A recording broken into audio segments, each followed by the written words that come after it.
All right, welcome back to the IMNerd podcast. I'm your host, Freeway, and I'm here with my amazing co-host, Kenny. Hopefully you can hear me.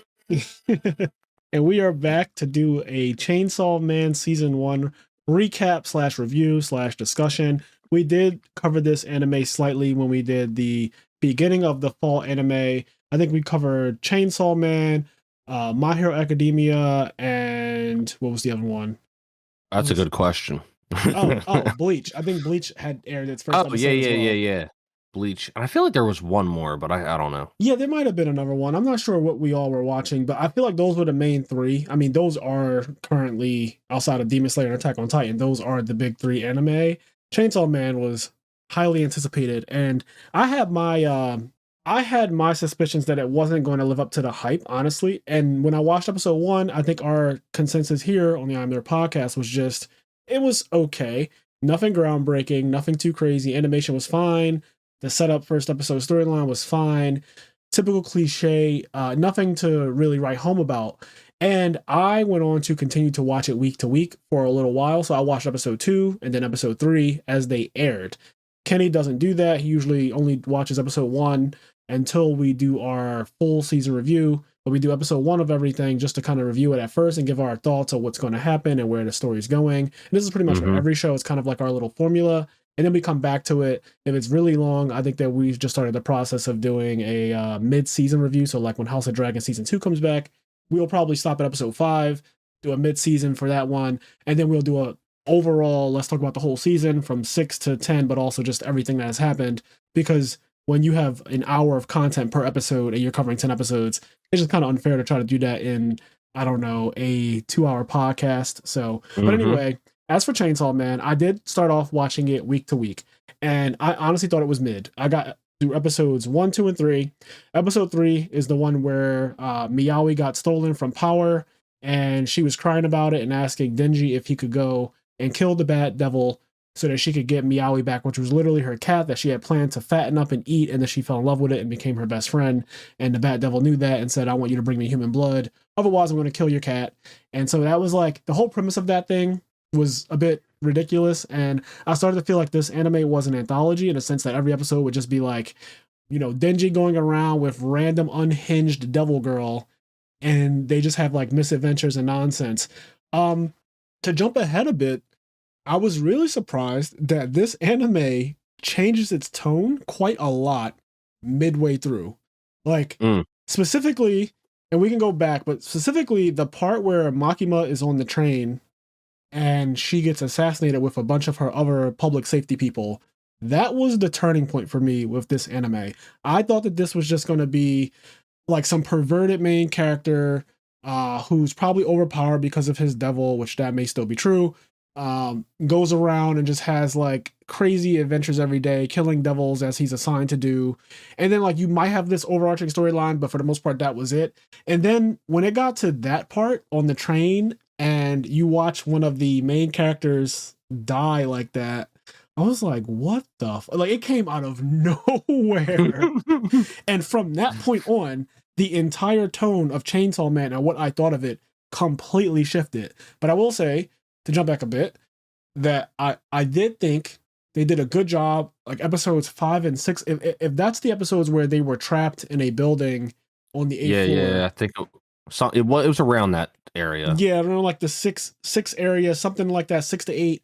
I think all of that is where it starts to become really good. But episodes like 1 through 4 or whatever, they're just like obviously world building and setting up. And so it's like the classic. It's the classic like anime thing, and I think people make fun of anime watchers or whatever for this, but it's the classic like just watch the first 50 episodes and then it gets good. But like it's the classic, it's the anime classic where it's like just watch the first couple of, because at the end of the day what it is every anime, not every, but most anime, the first however many episodes is like it's got to like prime you for you to even understand what you're looking at. Correct. Before it can put you in the world, right? Like even Hunter x Hunter, which is no secret how much I love that anime. The first like couple episodes, even though I personally really enjoyed them, even when I watched them, like they were what they were, and when I went to suggest Hunter x Hunter to people, I needed to prime it. Like, look, just fucking trust, because like I can get how just looking at the first couple episodes, you feel like I've seen this before. Like whatever, it's Yeah. nothing interesting. It's really funny you say that. Just to interject real quick, Hunter x Hunter is an anime. It's in my top 5 animes ever. Right? It's not even finished. It may never be finished now. But it's in my top 5 animes ever. And I don't. I'm a harsh critic. Like I don't give things top 5 ever without it being really really good in my opinion. So Hunter x Hunter is an anime that I also prime it with. The first 20 episodes are mid. Like they're just. It's set up, but it's also just a lot of, in my opinion, unnecessary fluff. And then it does that exact same thing that I described in the beginning of this podcast about the shift of the tone of the entire anime changes, and it kind of never goes back. Like after episode 20 or so of Hunter x Hunter, you discover what Nen is, and that had not been known to you prior to those first 20 episodes at all. The concept of it, the way it works, the way people's abilities work, and all of that was completely hidden from you for 20 straight episodes, which is actually longer than an entire season of like newer anime. Like, everything is 12 episodes nowadays because of the animation quality. They don't do like Naruto used to do back in the day where anime just air every single week, forever, right? They take these huge breaks that are like 6 months to a year long. I know My Hero actually came back after a little break, and then things like Demon Slayer aired last year around this time or whatever, and then it's coming back soon. So you get the idea. If Demon Slayer and My Hero came out like when Naruto and Bleach came out, just like it's almost fun to imagine the amount of padding and filler arcs there would be. Like think about like what would the filler arcs be? And it would for sure be like Nezuko being, I don't know, made advance. What's the one kid who has the lightning ability? I forget his name. Zenitsu. It would be Zenitsu constantly making perverted advances at Nezuko. That would be a whole episode of him trying to get at her and her just like not being able to speak back and just kind of running away, hiding behind Tanjiro. There'd be an episode where she like runs like she gets lost in like a city, and so she's like walking around by herself, and then like Zenitsu's like chasing her and being a pervert, and then so like she needs to go back with him so she can get back with the group, but she doesn't want to go with him because he's weird, and so she's like running around the city, and there would be one with Inosuke and him trying to constantly compete against Tanjiro while Tanjiro is just doing regular everyday life things like folding his laundry, cooking. Like Inosuke be like, I can chop better than you, and he's like chopping really fast, and then like his pile of potatoes and onions and stuff like that comes out way worse because he's just chopping it as fast as possible as though that makes the food better, and it doesn't. So like I could definitely see filler arcs. I'm already writing them in my head, but you're absolutely right. If these anime came out years and years and years ago, decades ago, they probably wouldn't be as good overall quality. Well, that's just kind of a fact, right? Because things have just gotten better over time. But also the padding would be way worse. But these new school, I've accepted them for what they are. And I've said this in a previous podcast. I don't go into modern shonen with the eyes that I go into something like Death Note with, because they're just not apples to apples comparison. Like you're just not comparing apples to apples anymore. Demon Slayer is very fast paced. It's one of the issues, and I'm using air quotes with it. It's one of the issues with that anime is that it's so fast paced that things are just happening so quickly. The main character's getting so much stronger so fast, and you just kind of have to get used to that because the same thing is happening with Jujutsu Kaisen. The same thing is happening with Chainsaw Man, and I imagine that there are a ton of other anime that I do not watch where the pacing is very quick like that, and that's just kind of the new thing. It's kind of the modern thing to not have your main character develop for, again, Hunter x Hunter, 20 episodes before they even discover what Nen is. Right? Like the main character is shit for more than 20 episodes. Like even after they discover it, he's still shit for a very, very long time. Right? So that is not a thing that is being done anymore. The main character is just like ridiculous from the gate. You wanted to say something? Yeah, no. I fully agree. And it's funny. This all goes back to what we were initially saying, like the primer of like you said, the first 3 episodes of the show were whatever. Yeah. Like they were just like him going around killing things. He gets teamed up with Aki. Aki doesn't like him, and at some point I think he kicks Aki in the balls. And I thought it's like a lot of funny stuff. Okay, so that did make me laugh hard because like I'm not used to anybody, not even just an anime, really in anything, just like straight kick on someone in the balls like that. And then like as Aki went to go get up, he just did it. He was like, why wouldn't I be able to do this again? And just kicks him in the balls again. And then he has a quote. The quote was, when fighting men, you kick them in the balls. Like, that was, like, his quote. Like the most basic thing ever. What I love is that Aki did he broke the cardinal rule. There are a couple cardinal rules in life One of them is that you don't fuck with the people who prepare your food, and another one of them is that you do not spit on someone. Okay, like that is one of the things that as a kid I was always taught is one of the most disrespectful things that you could possibly do to someone. So Aki, I think at one point he like sucker punches Denji, knocks him into a bag of trash, and then throws his cigarette or puts his cigarette out on his body, and then spits on him to kind of put out the cigarette, but also just to spit on him. And like he goes to walk away as though that was just okay. Like I'm that nigga to steal on. And so Denji, rightfully so, comes up from behind and kicks this man dead in his shit. And I did laugh too, because I didn't expect it. Like I thought that was so random. But yeah, I kind of like Denji's character after seeing that part.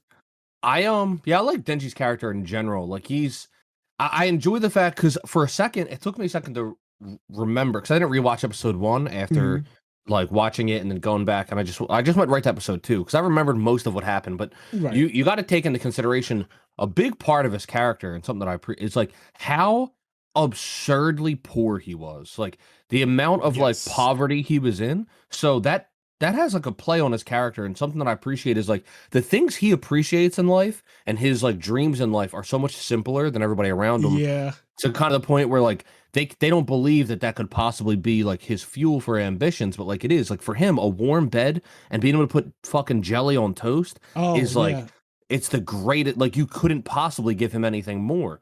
So his ambitions are very simple.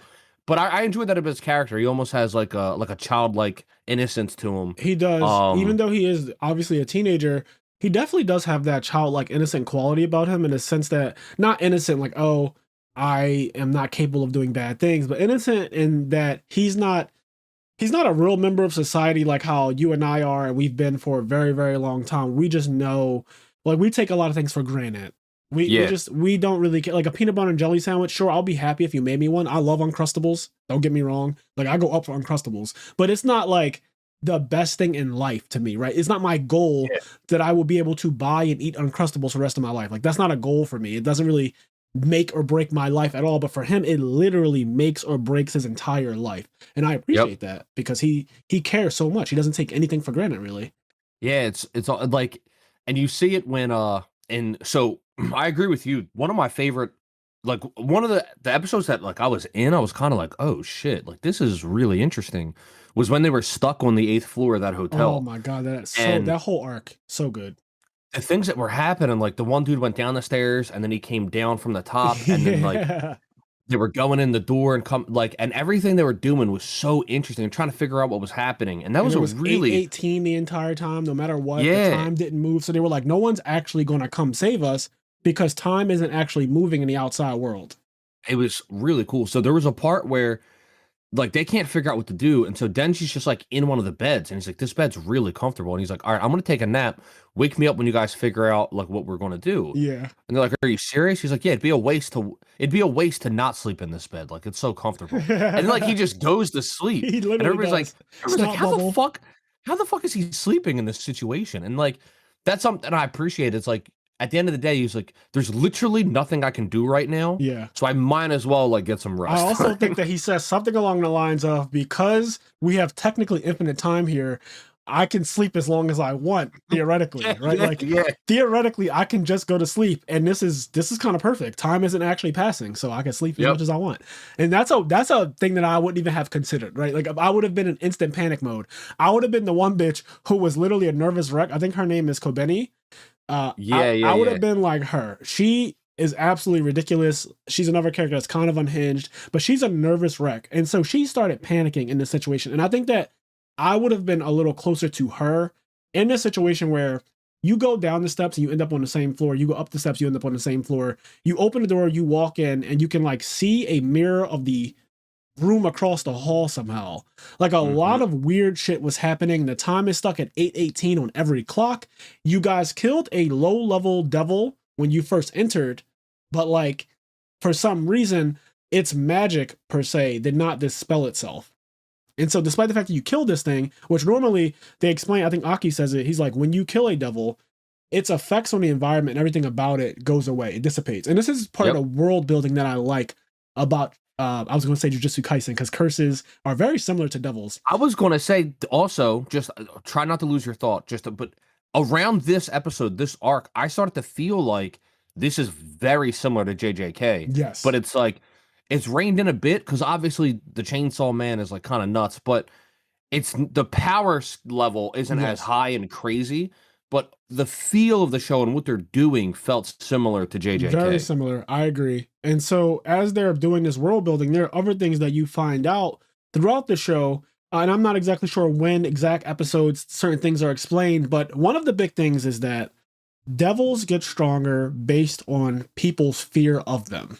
Okay. That like actually gives them a real power scale amp. It actually makes them stronger. So, if you are afraid of me, I get stronger because of that. So something like the Bat Devil, he's frightening to a regular human because he's like a big muscular bat thing, and that can be really creepy. Like if I saw that in real life, I would obviously be scared of him, and that would give him a buff, right? If a crowd of people are running from him, that would literally make him stronger. But Denji, who looks at him as just nothing special, and honestly just something to get to feel on Power's boobs is his motivation for getting back Meowie. So for him, it's like, if you're the only thing standing in my way, I don't give a fuck what you look like or how frightening you might look with your sharp ass teeth. I'm a chainsaw man. I can cut you up, I can slice you, I can eat you, I can do whatever I want. And so he doesn't have fear, and that actually nerfs the devils. Like they are actually afraid. So in this whole being stuck on the 8th floor thing with the Eternity Devil, I think that's what it was called. When Yeah. they're stuck with the Eternity Devil, it starts to get nerfed because there's no fear, but it starts to get buffed because people like Kobeni and everybody else starts to have legitimate, like the other girl, Himeno, she literally starts to at some point lose it a bit too. She starts to wonder like, oh God, we're not going to get out of here. We're going to starve. At one point they talk about how much food they have left. And then the next scene, Power's like, I ate all the food. And so there's just a lot going on, but I like the idea that devils in the world of Chainsaw Man literally get stronger based on fear, which then comes the overarching point or plot line, at least for right now in season 1, is that the most powerful devil in existence is actually the gun devil. Yeah. And like that is so brilliant in a really stupid way. Like everyone fears guns. Every human being actually fears guns. So of course it makes sense that the most frightening thing that you could ever think about is a gun devil. Denji is a chainsaw, like he has a chainsaw devil, or as far as we know, because with these types of things, after what has happened in One Piece, where we thought the rubber fruit, spoiler, but like there's a lot that could happen with the main character and what you think their power is, and then what it actually is later on. So when they say he's like, oh, he's the chainsaw, that's what Puchika was. I'm not sure if that's true. I didn't read ahead or anything. I don't know anything about the manga. This is just a season 1 review type of recap situation, but especially because like they seem to be hinting at like something else going on with Denji. There's The definitely fact that something going on. the fact that like they want his heart, and Makima they it suggested that Makima knows more about Denji than she lets on, and there's just like some mystery around there. So Other there people might seem to be know. something. Yeah, they're after, for some reason, devils are after his heart. The gun devil's after his heart. It's very strange because as far as we knew, like Puchika was just a tiny little dog-looking thing with a chainsaw for a nose. Like it honestly doesn't look any intimidating. Like if I saw that in real life, I would be a little freaked out because it's alive, right? Like it looks like a plushie that had come to life. But I don't know if I would be afraid of it in the sense that like I'm thinking that this thing is going to actually kill me. Like I would just run away and close the door behind it or so. I don't know, but like it's not as frightening as like the Bat Devil. That thing, terrifying. Like when it's like I want to drink the blood of children and then wash it down with a virgin's blood. I was like, okay, that's like, bro, relax. He's like, oh, your blood tastes disgusting. Now I have to go into the city and find a pregnant woman and eat her and the baby, and then I'll wash it down with some kindergartners. And I'm like, yeah, he was doing too much. Yeah, like even hearing him talk like that would frighten me, right? And then he would, get all amped. I guess not that much of an amp because I'm a bitch, but like if I would be afraid. But yeah, just the world building in general and like the mystery around Denji and what he actually is or why his heart is important. That's something that I can't quite pinpoint yet. But I love the idea of the Gun Devil being the king of the devils, or at least right now. Yeah, it's cool because like it does make sense too, even just on a basic level, like you already said. But then they explain it even more how like the amount of gun violence there was, and there was like terrorist attacks, and then there was like all the political talks about gun control and all this stuff. So like all of that fear mongering and talk and everything built up all of this public fear, and it makes the Gun Devil even stronger. And it just makes so much sense. How I can't wait to see what the fuck he looks like too. Me too. So like in my head, he looks like Barrel Dragon. Like I can see Barrel Dragon like literally because Barrel you have Dragon's with Chainsaw Man. yes, and Katana Man. Yeah, They all kind of I could see that where his head, his arms are just literally barrels and guns. They're it'd be really broken, I guess. But yeah, I could see him looking really cool in that way, in the sense of what characters in this anime look like. Because Chainsaw Man, before I ever watched it, I didn't really think that he looked cool, which is one of the reasons why I didn't really care for the idea of even watching this. Like when this was being hyped up as the #1 manga in Japan for like a month, because it's always Tokyo Revengers and then Jujutsu Kaisen and then Chainsaw Man. Then after all of the hype dies down, it's just One Piece every time. So I didn't really care too much for it when I looked at the cover art. But yeah, the tone definitely changed around this time. And other cool things that they explain, like in order for you to get your powers, you have to make a contract with a devil. And I love that. Like I love finding out how these people got their abilities. So Aki is very akin to a character in Jujutsu Kaisen that literally uses a fox demon, basically. Like he can make his fingers go a certain way. It looks exactly the same, actually. Like the finger thing that he does, like a dog symbol. It's actually really cool. I was actually practicing it. He makes like the fox face. Like you make the fox face like this. I'm doing it if you're watching this on Patreon. But you make like the fox face thing, and this big ass head with these crazy Renegon eyes comes out of nowhere and like will eat you. So I like that when you said Jujutsu Kaisen and this have a lot in common. It's very blatant, and maybe this is some Japanese culture thing that. Like how Kyuubi is just a thing, or Kirin is just a thing in Japanese lore. Maybe there's something to be said about that symbol. Like I've seen that before, literally in JJK and in other things. I feel like where they just make that little dog-looking face with their fingers. So there's definitely something going on. But I remember I always associate it with NWO from WCW wrestling. Because that's when they did the Wolf Pack. Like that's what they used to do. Yeah, that's really cool too. But yes, the contract thing is really dope. So one of the characters who I thought had a really OP contract, or not necessarily a contract, but just the devil that she had, the ghost devil. So Himeno has a contract with the ghost devil, and apparently she gave up one of her actual fucking eyes in order to get its power. And when they show you in that arc where they're stuck in a building, when they show you her ability, it is, to me at the time, I was like, that is OP as hell. She starts choking someone and you can't see anything. Like you have no idea. And I don't know if you ever actually do. Like I don't know if it's ever really visible unless it wants to be visible to you. So like if I don't want it to be visible to you, or if it doesn't want to be visible, I don't know if you ever actually see it, because at first you just see someone getting choked. And then later on you start to see like, oh, there's a hand. And then there's like this creepy looking woman whose eyes are closed shut by stitches, essentially, with a bunch of arms for legs. It's like really creepy looking. Yeah. There was a scene where they let you see the arm choking somebody. I think she was choking Power. Yeah. And then they showed it, and like you could see the arm, but as they like moved the camera behind her head, you could see the arm wasn't there. Yeah. And it was almost to say like, this is what the arm looks like, even though nobody can see it. Like nobody can actually see it right now. We're just showing the viewer or whatever. That's exactly what I got from it. I was like, I don't know if people can actually see that. I just feel like it's one of those things where, for the viewer's sake, it would be corny to be like, oh, it's the ghost devil doing it, and you never know. So before they really gave us like what it can do and what it looks like, I just assumed that was going to be one of the most OP things in the entire series, and little did I know that shit quickly got power scaled up to where things just way more broken happen later on. But I do like the idea of the contracts. So real quick, something else I enjoyed, I think it was maybe episode 4 or 3, but one of the episodes just opens with, it's like a little kid, and like he's sitting there, he's like, there's a sick kid with his parents. Like a kid comes in, he's like, I want to go play, and they're like, oh, your brother's sick. He's like, yeah, but he's always sick. When is he not sick? Yeah. And it's like and then like the little brother goes out to play with him. They go out in the snow and they have like a snowball fight or whatever. And it's just like these cute little brothers, doing whatever, and you don't really know where it's going. And then he says like for him to go back inside and like get gloves or something. And then like, so his little brother goes back in the house to get some gloves. And then as soon as he goes in, his entire house just gets like thrown off the map. There's a fucking like literally destroyed. I didn't even know like what happened. Just like a beam, but it wasn't a beam. Just like off the map, completely destroyed. And you watch this kid watch his entire family and his brother basically just die. And I was like, oh my God.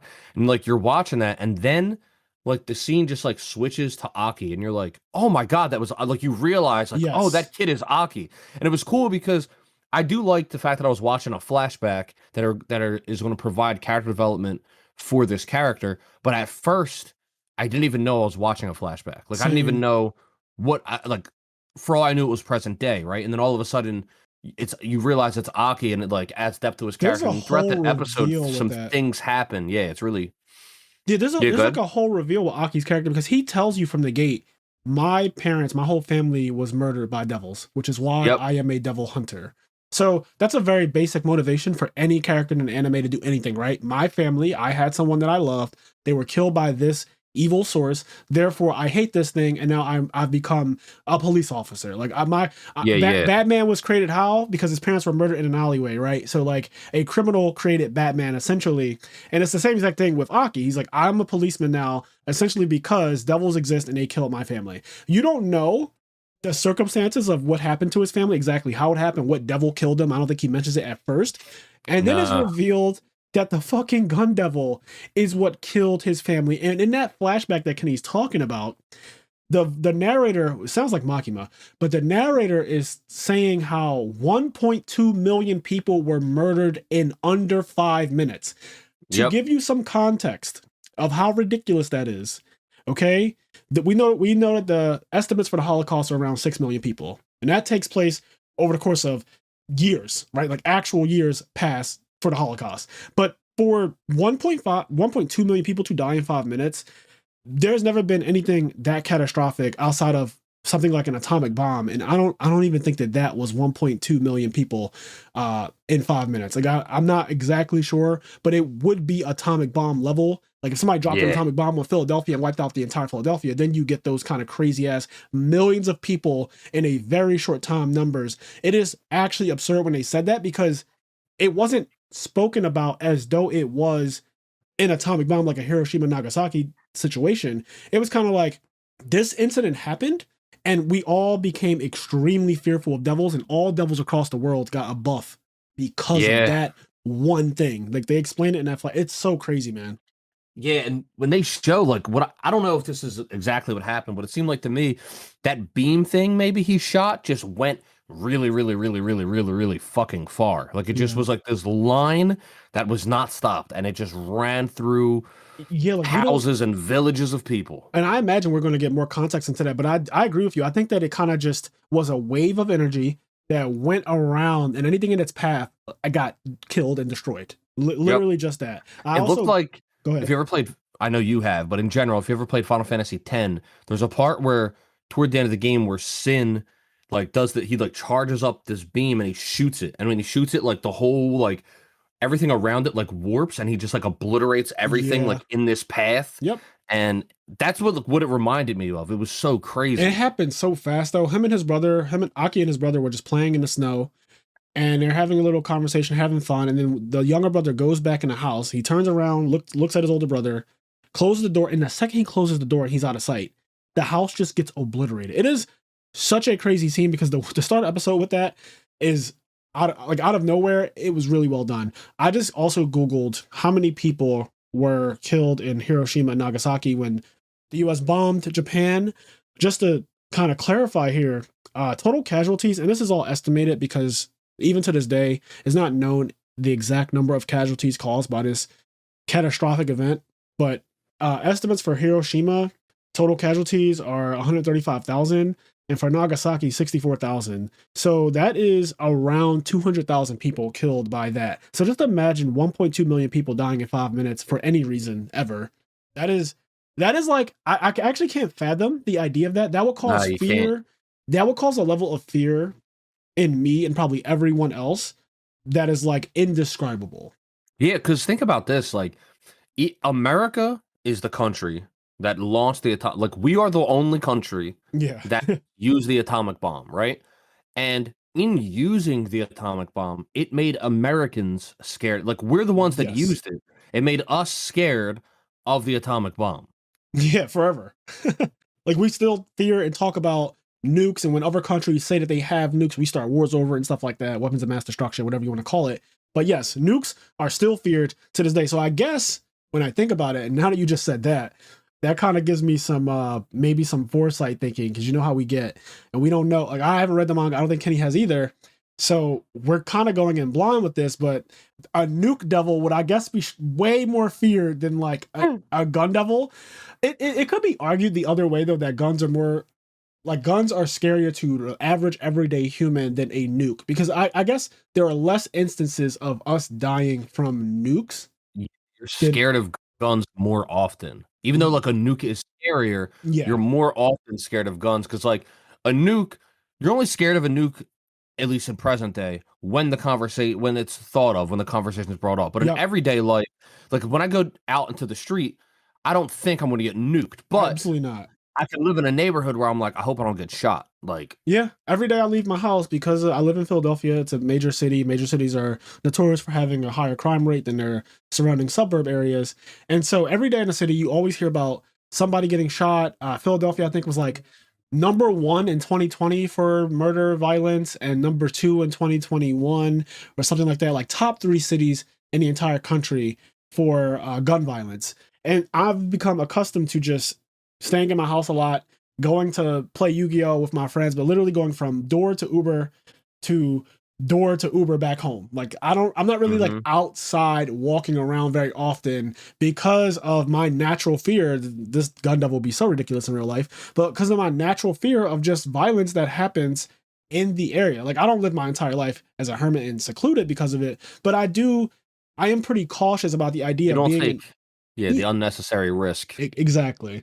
Yeah, I don't take any unnecessary risk in that. But yeah, a nuke devil would theoretically, you could argue that it would be stronger because what nukes do, like how much life they wipe out at once, and how there's nothing you could do about it. Like, you really can't do anything about, if someone said there's a nuke coming for Philadelphia right now, launched from Russia or something, even though I don't really know how possible that is, but let's just say theoretically that was possible, that Russia could nuke Philadelphia. If that was announced, like all my TVs, my computer screen, everything just popped up and was like, get to a shelter right now in less than like 10 minutes, the entire city might be wiped off the map. That would fucking terrify me. I don't even know like what I would do besides probably pray, right? Like, I don't have a bunker. I don't have anywhere to go. That would freak me out to no end. But it would also be really scary if I just started hearing right now, as we're recording this, gunshots outside my window. Like, that would also make my entire, like, the hair on the back of my neck would stand up, and I would be terrified, have goosebumps, and be like, oh my God, what is happening outside? Like, that would really freak me out. So I guess I'm saying all of this to say the way that the devils work, right? Their mechanics are just cool. I haven't really heard of anything like this. It's also like, it makes sense. Like, it makes sense that their power, because like they're not going to train, right? There's something that's interesting, like, you know, the villains in a series very rarely like also train and become like expert fighters. Like, that's not really how it works, right? So usually the monsters or whatever, they're not like characters that train and go to the gym and get stronger. Right. They're usually just monsters in some way, right? And so to be able to explain why or how they're that powerful, it's nice. It's just an extra bit of thought and world building that goes into it. That's like, okay, cool, this is nice. So the devils, their power being directly linked to fear of them or their concept, makes a lot of sense, and I think is really, really cool. Yeah, and I like that humans, regular everyday humans, can make a contract with them to get a portion of their power, or however it really works. That part is still not all flushed out, but what we do know, so some things that do happen in season 1, is that Aki starts off with that Fox Devil's contract, and then he loses it when Katana Man hurts the Fox Devil. Like, he summons it on him, and the guy just cuts through it. And after that, he tries to call it again while he's in hospital, and it literally does not respond. So you find out that the devils kind of have actual emotions, and it's like, you called me in a bad spot, or you're not strong enough to protect me or use my power in a way that would make it where I don't get hurt, so I'm not going to lend it to you anymore. And so he no longer, as far as we know, he no longer has access to that ability, and that's a big deal. Like, he's basically powerless for a little while in that sense. Then we find out that he also has a sword on his back that he's not really supposed to use because it's like a cursed devil, and the sword looks like an actual nail. It's really cool concept. Never seen this either. So every time I think that something is cliche, Japanese writers just keep showing me, or a mangaka, they just keep showing that they can make something cool out of anything. Like, his sword it's an actual nail, and it's cursed, and if he hits you with it 3 times, it, like, the devil will then come out of nowhere, literally out of nothingness, and kill you. It's a really like dope concept for that. But when he uses it, it drains his actual lifespan. So there's a part I think where he asked the devil in seclusion, he's kind of by himself, and he asked the devil, "How much longer do I have left to live?" And it comes up and it says, "You have around 2 years. You have under 2 which years." is absurd. That is actually insane. Like that's something that I didn't expect from this show is like I just didn't expect, for example, Jimeno in not a single spot on my bingo card was her dying. Like Me I thought either. for sure she was a mainstay character for the series. Like did not think she was going to die. So when she died, because I really I was liked like her. growing to like her character. Like I was enjoying her character a lot. I thought it was she made that little deal like, hey, you help me get with Aki, I'll help you get with Makima. And like Yep. she was just cool. She had like good energy. She was fun. She seemed really relatable. Like just a very she Yeah. liked to drink and have fun. She gets a little loose when she drinks, don't get me wrong. Like there were definitely some things that gave Oh me my you God. had there's some trauma in your life for sure. And when you said, "Oh my Yeah, God," I already man. know what you're thinking of. Oh, There's a lot that happened. dog, could you imagine? Because she's bad, right? She's bad. Could Yeah. you imagine you're 16, your first ever kiss is like this smoking hot babe, right? Yes. She's kissing you all up, and then And like it's in front all of of people, us, so you're kind of happy, like, oh, yeah, because as a boy, yeah, when you're a teenage boy, one of the and best things about girls is that other guys knowing that you've been with a girl in any way, like if you kissed a girl, if you hugged a girl, if you walk a girl home, everyone kind of like, oh yeah, there goes yeah, Sean. yeah, You was with Brittany yesterday. Like it's kind of an ego thing. Like men are just naturally happy up, and when you're younger anyway, about like, oh, I was with this girl. So everyone is yeah. seeing them kiss, and she's like, I'm feeling you. But yeah, go ahead. And and then she fucking throws up in his mouth, dude. Just and he didn't know what was going on, and then like, and then all of us, and then they show him in the bathroom, and he's like just Oh puking and man. puking, and then like the one guy's like talking to him and says like something about him being jealous for something, and he looks up at him and goes, "Dude, you're fucking jealous of me? Like my first kiss tastes like puke. Like what the And he fuck?" said, every time I ever kiss from this point on, I will always think about puke Yeah. and the Oh my taste that it God. leaves in your mouth. And I think even Makima, when he's outside, she tells him to go get some air. Makima walks up with a lollipop, and she's like, "Listen, the reality is, you will probably think of the what puke tastes like forever. Like that will never change. Every time you kiss someone, every time you think about kissing someone, you'll probably always imagine what puke tastes like, synonymous with that thought. But what you can do is just kind of like, move on and all this other stuff." Yeah, and like create another memory. That's something that's so interesting about Makima is that first of all, you can just tell by looking at her that she's fucking scared. Like there's something going the fuck There on with is. her. What do Like you mean?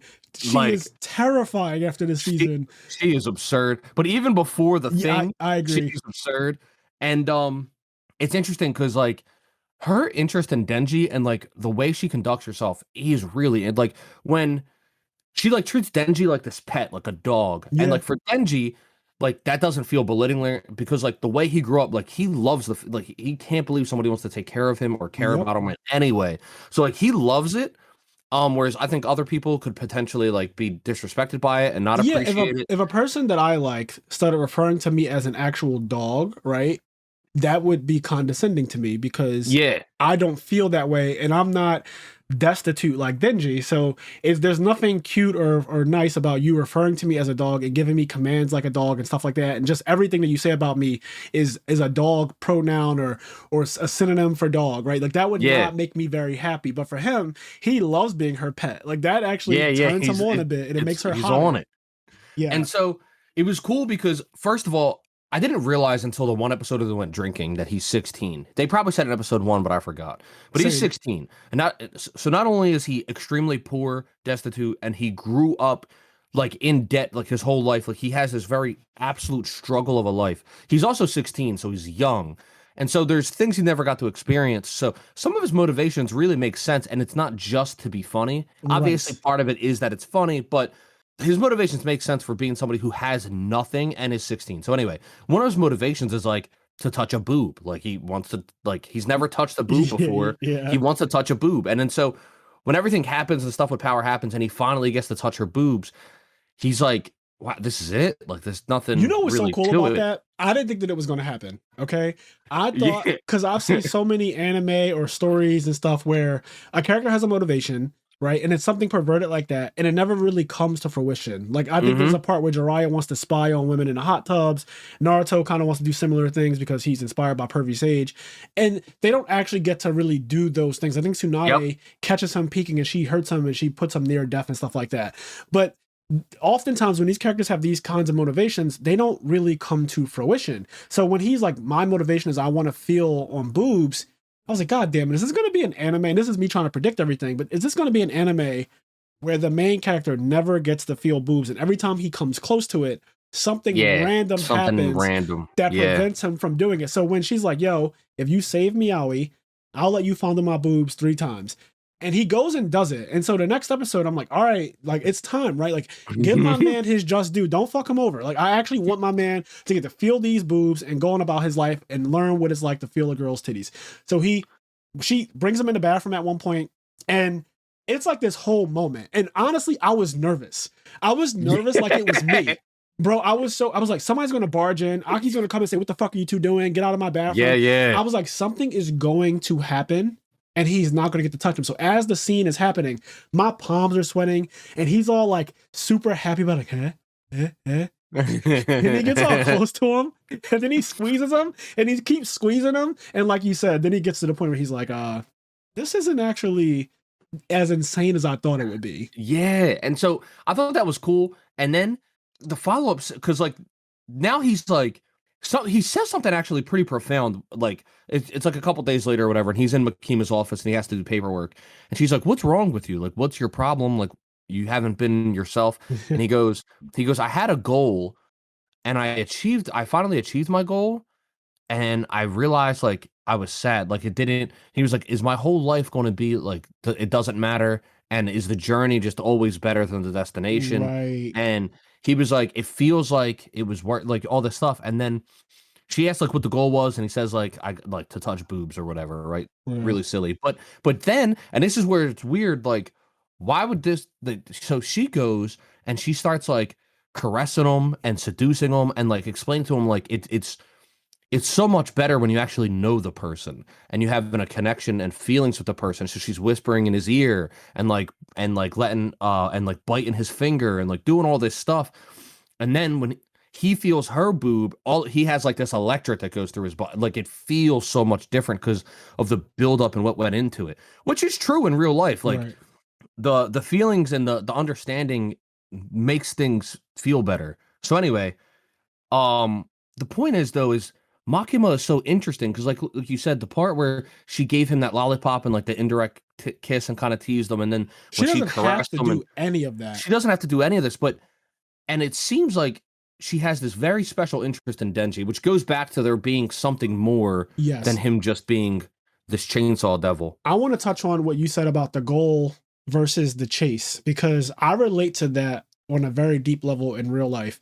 I actually have what I don't know if there's a real term for this, but I made it up years ago for myself because I have like a shopping addiction in general. But then what I specifically have is tracking addiction. And I don't know if there's actually a term that's used for people who are addicted to the idea of just tracking packages, but not actually once you get the item, I don't care about it as much as I did before I had it. So, for me, the chase of acquiring something actually feels way better than when I finally have it and it's just part of my collection of things that I have now. I also talked about this in our Cartoon Network episode when I brought up Dexter's Lab and how Dexter had in one of the episodes, Didi finds it's like a lab behind his lab, and it's all of his old experiments and old machines that he created that he no longer cares about, and they kind of revolted against him because they've been discarded. Because after he created something new, he only cared about the new thing, and then he goes on to create something new after that and discards the thing that was previously the newest.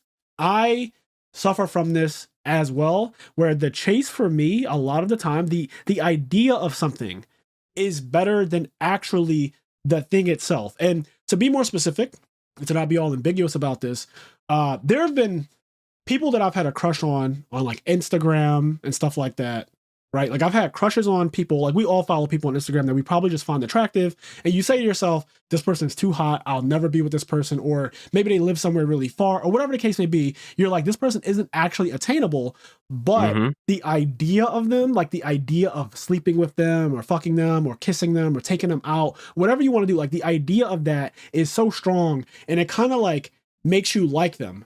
I've had instances where I've actually gotten to meet and court some of my Instagram crushes and they like me back and everything is going great and like we go out on dates. And then I've even had instances where we end up having sex and everything. Like I ended up fully having sex with some of my Instagram crushes. I've dated Instagram crushes and made them into like actual relationships and stuff like that. And it never actually feels as good as before they were like palpable and tangible in front of me, right? Like once I actually got the person in front of me and I was able to like sleep with them or take them out, it was never as good as what it was in my head when it was a chase. And so, yeah, it's when they have that brief little exchange about, you know, one, it feels better when you know the person. And I agree with that. Like I'm not a guy who's good with hookups. I've just never been that way. Like hookups for me aren't as fun as, you know, when you know someone for a long time, when you guys have chemistry and like you've been maybe dating for a while and all that stuff, and then everything that you do physically with that person feels better. Don't get me wrong. Like, I've obviously hooked up with people before. Like I'm a human. I've lived long enough. I've had my experiences where it's just like, yeah, we're just having casual sex and there's no strings attached and we don't really know each other that well. That has definitely happened. But there's been times where it's like, I'm not really into this because we don't really know each other. It's just a body. Like it could be anyone's body, really. So it doesn't really mean anything. Whereas, like, you know, if you know the person, I agree with Makima, is like, if you know the person, it feels better that way. So you don't really know Himeno that well. So it's not exactly the best thing in the world to like, oh, when she offered him to have sex, because I think at one point when she's drunk, and I was glad that this didn't happen, but when she was drunk, she tried to sleep with him. And I was like, this is awkward because technically that is a form of rape. Like if one person is drunk, and then granted, I think that she ended up getting him drunk somehow too. But like if one person is drunk and they technically can't consent under that, right? Like she's drunk, he's not, let's say. That is considered a form of actual rape. What's interesting too is that it's like a form of rape in both directions. In both ways, because he's 16 too. He's underage, exactly. He's underage. And yeah, the next morning she's like, "Thank God we didn't do anything because like they put people." She was like, "They put people in prison for that." But then on the other hand, like you said, if she's drunk and he's not, then it's like, oh, so it's like really awkward. And, like I would not want to be a lawyer on that case. Yeah, and I'm not, and that's why I keep on saying technically because I am not I'm not a lawyer. I'm not somebody who studied the law and knows the law very well. But throughout my life, I've heard many times that, you know, if one person is drunk and they can't consent, it is considered rape, right? So, and I agree. Like if I am drunk and you take advantage of me and we end up having sex and you're just completely sober or whatever, I feel like that's kind of fucked up. So when that was happening, when she was all on top of him and stuff, I was like, oh, this feels so gross because, you know, it's a double standard, right? If we were watching a scene where she was drunk and he was older and he was the one trying to sleep with her, we'd be watching a very different tone. Watching it was like, oh, I'm uncomfortable, but I'm not uncomfortable in the sense that he's trying to force himself on her. She's forcing herself on him, but because it's a man and a woman in the opposite way, it doesn't feel the same. That's just like a real double standard that we just have to accept exists, right? Like that's just how it is. Like I don't feel the same. Maybe this is a problem in society, but I don't feel the same when a woman is like coming on to a man really strong as I do with a man trying to force himself on a woman. It's just a very different thing. And I think it will always be like that because it is kind of known that men are just, we're stronger. Like, you know, we have a history of really bad shit. Yeah, not to get too off topic, but I also do think that it is just true, whatever the reasons may be, that men are more aggressive and like just more disgusting than women in some way. Like period. There was an interview I saw recently with Chris Hansen, the guy that did that How to Catch a Predator show, where he's literally it's like a show about catching predators, right? Somebody asked him, they said, in all the time you did that show, right, which is like multiple seasons, and all the time that you did that show, did you guys ever catch a woman? And his answer was no. In every episode of How to Catch a Predator, it is always every single episode, it is a guy that is the predator they are catching. Which just kind of goes to show you, like, there is there's something different about men The and women, and dynamic, yeah, the there's something dynamic. just wrong and disgusting about a lot of men. When it's a man in the position of power, right? It is definitely a double standard as opposed to being a woman in a position of power. Because you could argue that in that moment where she's all on top of Denji, she's definitely the aggressor there. She's definitely the one in power. I think he was borderline unconscious. He was kind of just like Yeah, laying yeah. there and kind of paralyzed, powerless. He's never been drunk, or at least I don't think so. So he's just kind of laying there, unable to really do anything. And she's like, "Do you want to do it?" She takes his pants off. He doesn't do anything about it. And whether he wants it or not in that moment doesn't matter because he's under the influence and he's also a minor. He can't consent no matter what. You're a fucking adult. Like there's a whole lot going on. But yeah, like you said, not to get like too sidetracked. Topic, but I just kind of wanted to. Same as you though. I felt uncomfortable a tiny bit, but really just a tiny bit. Yeah, like a tiny. Like, I'm like, okay, I was also just watching it. Yeah, and I was like, whatever. Like, but like you said, it was the other way around. If like Denji was 24 or whatever, right? She was 16 and she was drunk, and he's like he got her drunk because that's what she did to him. I would be like, what? Whoa, this is fucked up.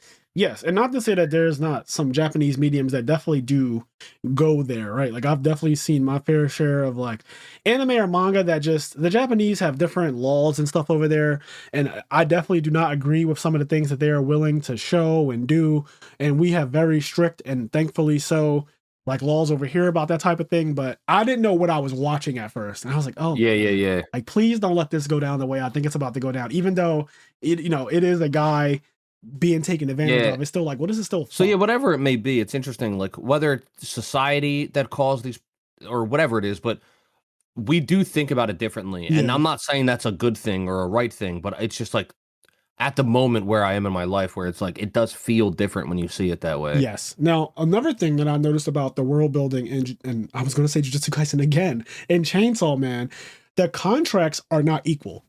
No, they're not. We find this out when Aki loses his fox power and he now has to make a contract with a new devil, the future devil. So they're all talking about it and they're bringing him down. And I think someone explains to him that the previous person who made a contract with the future devil had to give up several of their limbs or some shit, and their hearing and their eyesight, like an absurd number of things that I would never be willing to give up unless you were giving me the actual power to walk time. Like you would have to be giving me the utmost ridiculous thing where I could change the lives of every person I've ever come in contact with that I care about at the sacrifice of me being deaf and blind and losing all of my limbs and shit like that. Like I would never do that unless it was absolutely unreal what you're giving me. And then what did they say the second person gave up? I think somebody gave up, like, I know some people gave up limbs. Oh, yeah. I think the one person was both eyes. Yeah. But yes. Oh my God. What I'm curious about is if Makima has that power. Oh, same. Because you noticed that. Because you caught it. And they basically were saying like she can see the future to some degree. The like, one guy asked her, did you know that attack on our divisions, how far did you know it was going to happen? Like, did you know it was going to happen? And how far in advance did you know that was going to happen? Yeah. And it was like, you wouldn't ask me that question. Like, there's a reason why he's asking her that, right? Like, and then on top of that, like only top level people know about her contracts. Yeah. So I'm real curious. She is fucking broken. Before we get to her, because I definitely want to do a whole little segment on Makima alone. So Aki, as he's getting the future devil contract, and they explain to him what other people have given up, you're thinking to yourself, dear God, this man, we already know at this point, I think, that he has less than 2 years to live. Yep. So I'm like, what else could he fucking possibly give it? Like, I can't give anything else. So when the future devil meets him and he says, peek your head into my chest, and then, I'll look at your future. And also, I love the future devil. He's just like, a troll. He's like, the future is awesome. And he's like dancing and shit. Like, he wants him to say it. He's like, say it. The future is awesome. The future rocks. Yeah, he's a rant. He's a troll. So I knew he would be powerful as fuck for no reason. But yeah, after he sticks his head into the future devil, the thing just decides that he doesn't need to give up anything, actually. He said, your death is going to be so fucking spectacular that all I want is to live inside of your left eye. I think it's his left eye. All I want is to live inside of one of your eyes so that I can watch when you die, because it's going to be that insane. And he's like, also, I know how you die. Do you want me to tell you? And this is what I love about Aki's character. He's like, I actually just don't even fucking care. I don't want to know. I don't really care either. It doesn't matter. I just need your power. and he gets So the all I power. need, yep. I just need to kill my targets and nothing like That's all I need. nothing else matters. And then when we find out what the power is, it's a Sharingan. Like full spoiler alert, it is just a Sharingan. He literally gets the power of season 1 Sharingan specifically.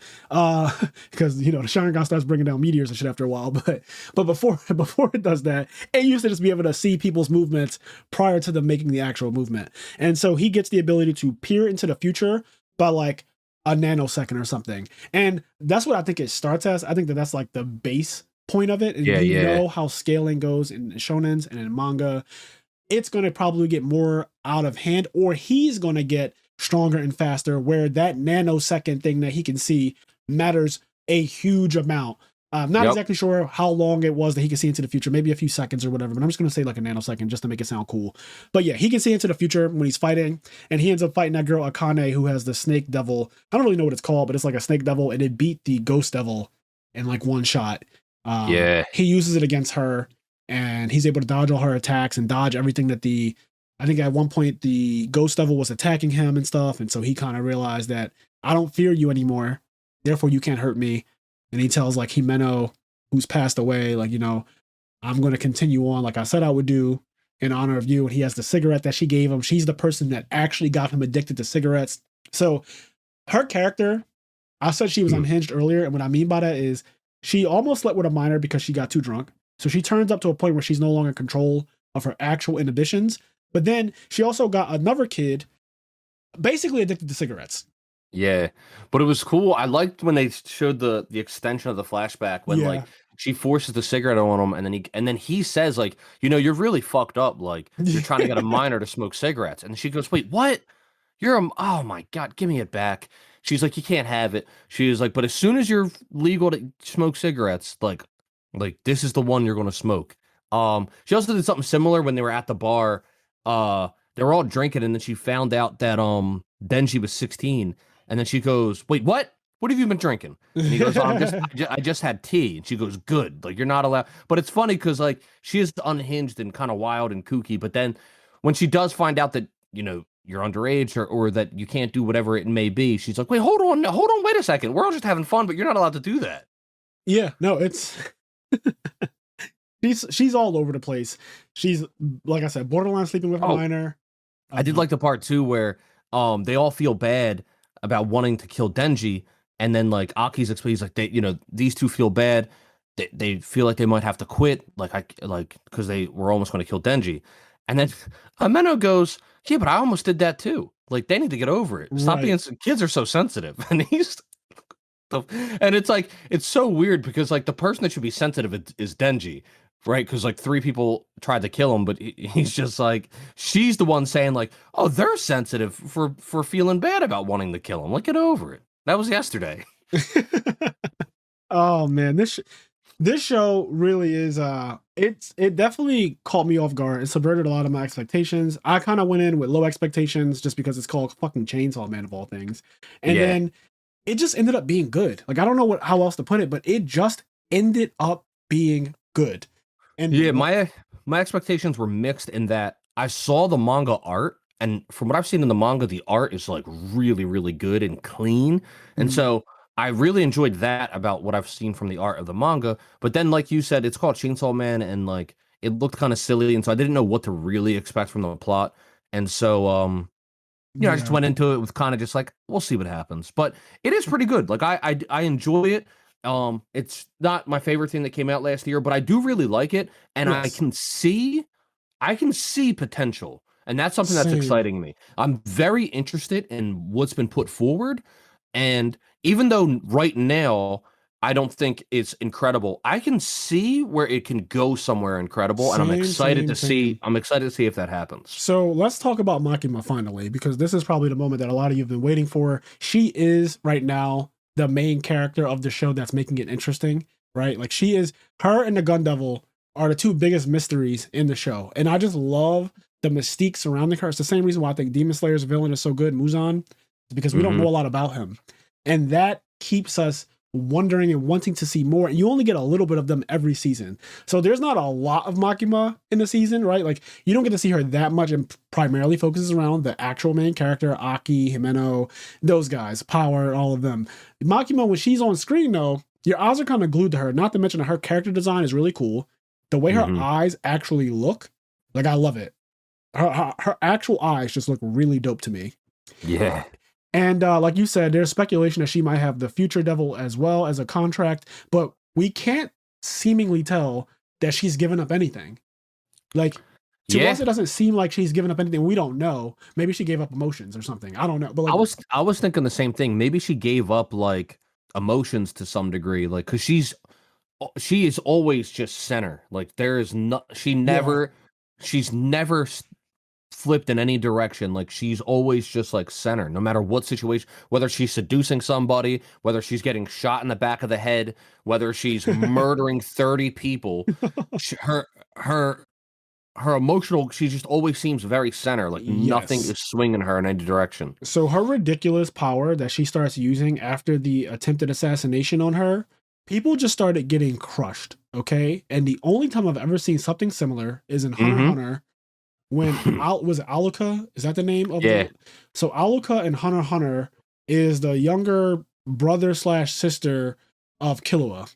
And they kind of keep this sibling locked up because their power impinges on actual reality. That character has a reality warping ability that will probably beat 99.9% of other anime characters who do not have reality warping abilities. It's one of those really dumb, like, why you exist? This isn't a fight. Don't say Goku versus this character because this character can make Goku not exist. So when I saw what was happening to the criminals, the gangsters, they just started getting actually collapsed into nothingness. And it just leaves behind a shit ton of blood and clothes. It's very scary. We don't exactly know how it works, but all we do know is that she asked her driver to take her to the highest point that they could get to quickly. The highest point in Japan that they could get to in the fastest amount of time, right? So that was the first criteria. Then she asked for blindfolded criminals who were serving 20 years to life sentences. Like if you were serving some severe sentence for doing something really heinous, I need like 20 or 30 of those people at the top of this height, like whatever the highest point is, bring them here, have them blindfolded, and I'll take care of the rest. And you don't know what's happening because when it starts to go down, like I said, people just start dying and they start getting squished into nothing. And then you see her doing this really sick hand motion where like she takes both of her palms wide open and she puts them together. She starts to twist them around.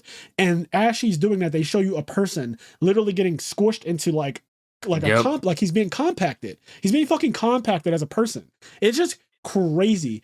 And that's, I was going to say another thing that she maybe has a deal with a devil, because what I got from that scene specifically was that what she was offering was these people's lives. Like she literally offered she needed 30 prisoners because every time she went to each one, told them to say their name. Yes. And then like they fucking die. So like they fall over and die. That is broken because how the fuck are you offering other people as part of your contract? Like that's so absurd. It really is absurd. But that's what it seemed like to me. It seemed like she was offering other people's lives as the contract. I agree. And then her killing other people, like so broken. She's walking to each criminal and saying, "Say this name." And they would say it. And when they said it, she would stand up, do her little fucking palm thing, and another person would just get squished. Really ridiculous. We have no idea what her powers are, what her contract is, but the mysticism surrounding her is one of the reasons why I think the show is actually just good.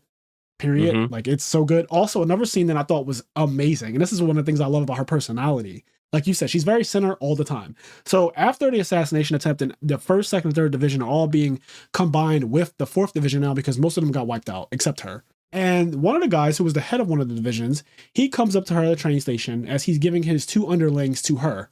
He says, how far into the future did you know that this was going to happen? Or like, did you know that this was coming? And he also mentions prior to that, I'm resigning. This is my resignation. So I'm giving these two to you. And I'm also resigning from public safety. I'm no longer going to do this. It's gotten too out of hand for me. Things are just out of control. I feel like the world is spiraling. I don't want to do this job anymore. So when he asked her that question, like, how far into the future did you know that this was going to happen? She looks at him and says, I can't disclose that with civilians, but thank you for your service. And she turns around and walks away. And when I tell you I was gagged, like I was gagged, okay? Because he told her at the beginning of their little session, like, I'm resigning. I no longer want to do this shit. Basically, I'm a coward. I'm running away. And, she doesn't react to that at all. Like, she doesn't really care about that. And this is the center thing. Like, she's just calm and collected all the time.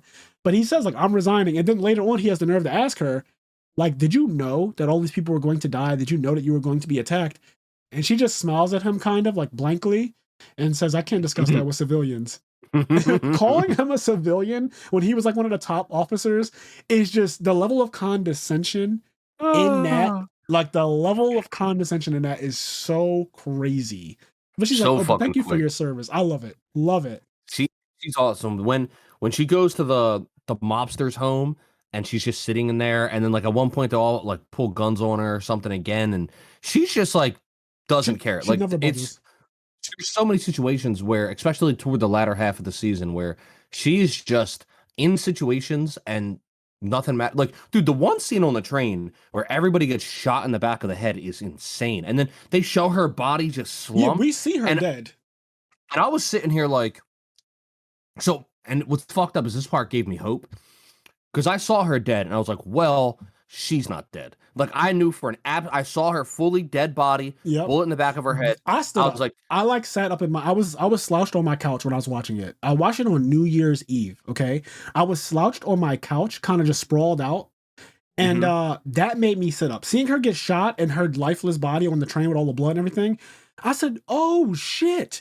yeah. Oh shit. I just did not see it coming. But go ahead. Did not see it coming.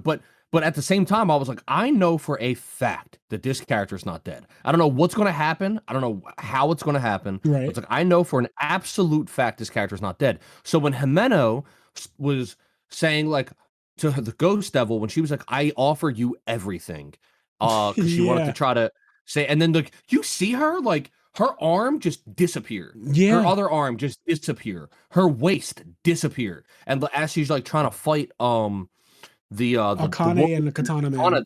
Yeah. So I was like, oh my God, this is fucking horrible. But then I was like, how is she going to get out of this? At this point, I'm like, she still makes it out of this alive somehow. Oh yeah. And then like, she legitimately is just completely dead. Like, and I couldn't believe it. She walks off the train and she says there was an attack. A lot of people died, God, but not me. He's like, are you like everyone died except me? Just like that. Like she's so calm with it. Like everyone else died except me. And the scene just changes. I'm like, and I love the way the episode starts because I think that the episode ends with the assassination thing. And then the next one kind of starts with her just walking off the train casually as though nothing actually happened.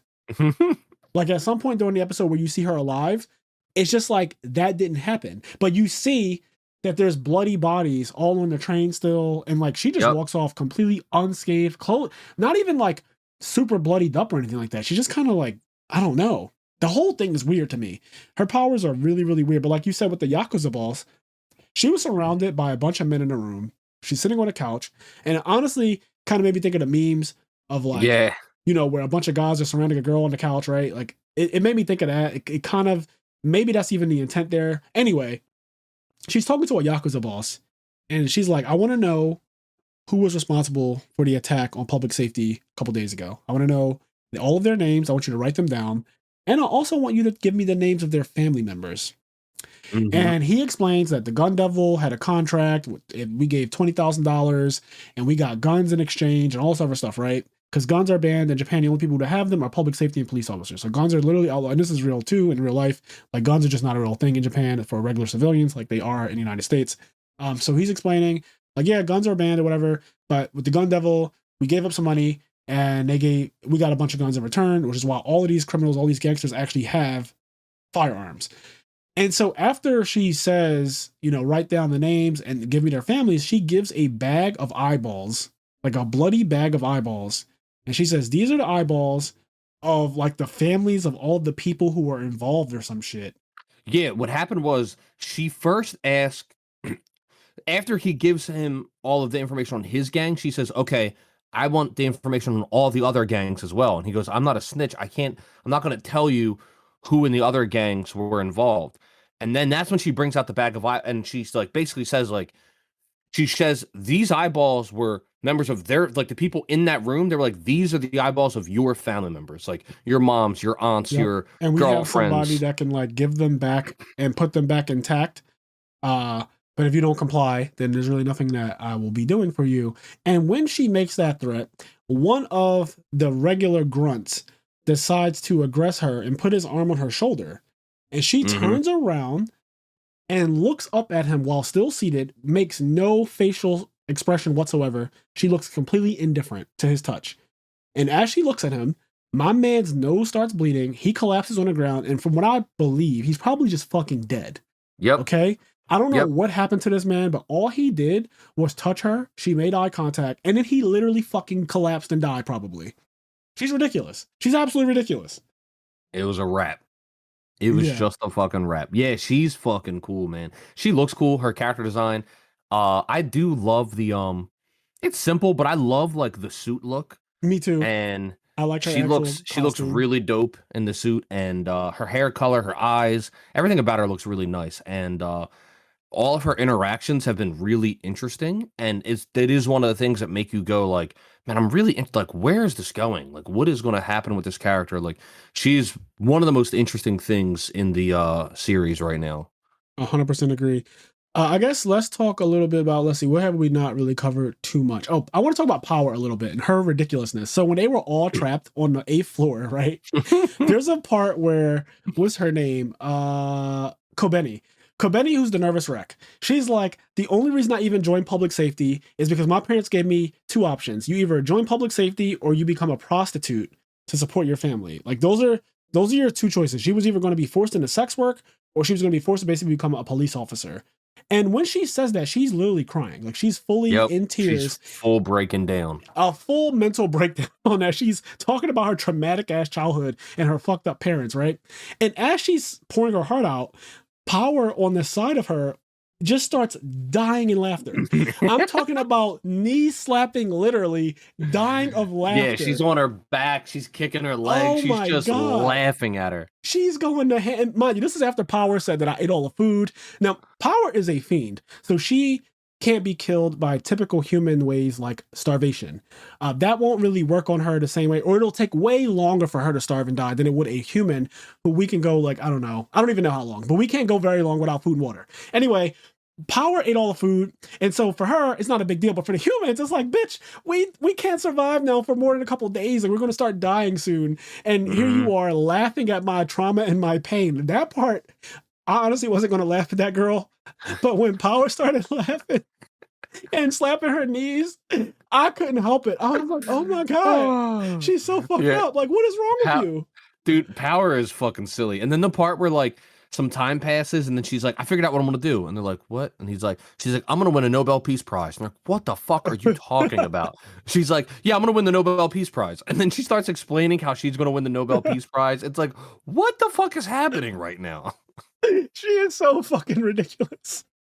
Like, as a character, I thought it was too much when she was like, I don't flush the toilet after our shit. I was like, that is already enough for me.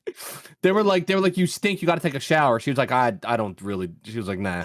Because she's also a hot looking girl. Like, she looks cool. She looks hot. Yeah, she has nice titties and everything like that, right? Like, we've seen her naked, I think, at one point when she was walking with Meowie and she was all, fucked up looking.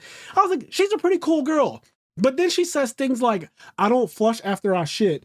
And she's living with someone else. So it's not even her own place. She's living at someone else's apartment and she's taking dumps and leaving huge turds in the toilet and just not flushing it. She's a girl. Like, that's the thing that makes it so ridiculous, that she's a fucking girl. Girls don't even shit. So for a girl to shit and also to not flush it is insane to me. Like, that is so insane. So ridiculous. And all the other things that she does, she's just not a real person. I've accepted that she's not a real person.